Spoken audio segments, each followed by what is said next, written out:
Hi,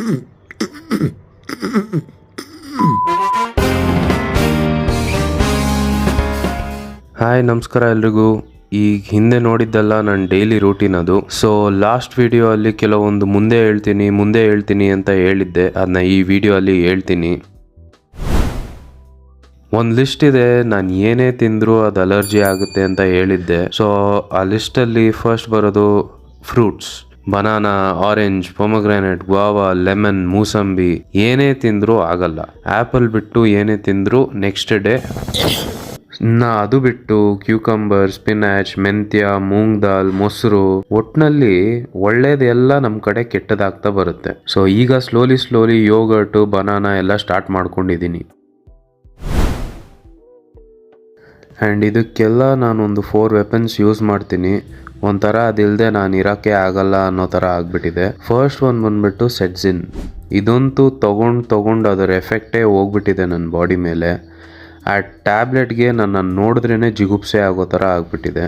second one ಬಂದು Vicks inhaler. ಇದಂತೂ ಒಂಥರ ನನಗೆ ಡ್ರಗ್ ಆಗಿಬಿಟ್ಟಿದೆ. ನಶೆ ತಗೊಂಡೇ ಇರಬೇಕು ಚಳಿಗಾಲದಲ್ಲಂತೂ.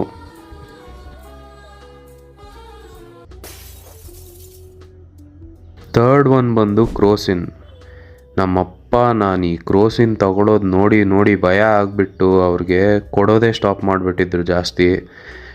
ಆಗ ನಾನು ಫೋರ್ತ್ ವೆಪನ್ ಬಂದ್ಬಿಟ್ಟು ಸ್ಟೀಮರು. ಇದು ಸ್ವಲ್ಪ ಬೆಳಿಗ್ಗೆ ಎದ್ದಾಗ ರಿಲೀಫ್ ಮಾಡ್ಕೊಳ್ಳೋಕ್ಕೆ ಯೂಸ್ ಮಾಡ್ತೀನಿ.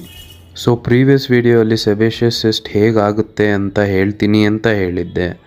ಸೊ ಜಾಸ್ತಿ ರೀಸನ್ಸ್ ಎಲ್ಲ ಇಲ್ಲ, ಒಬ್ಬೊಬ್ರಿಗೆ ಒಂದೊಂದು ರೀಸನ್ಸು. ಇನ್ಗ್ರೋನ್ ಹೇರ್ ಇಂದ ಆಗ್ಬೋದು, 3rd ಗ್ರೇಡ್ ಪಿಂಪಲಿಂದನೂ ಆಗ್ಬೋದು. ಇದು ಬಿಟ್ಟು ತುಂಬ ಹೀಟ್ ಆಗಿದ್ದರೆ ಬಾಡಿ ಅವಾಗಲೂ ಆಗುತ್ತೆ. ಇದೆಲ್ಲ ರೀಸನ್ಸ್ ಬಂದ್ಬಿಟ್ಟು ಸಿಸ್ಟ್ ಆಗೋಕ್ಕೆ ಕಾರಣ.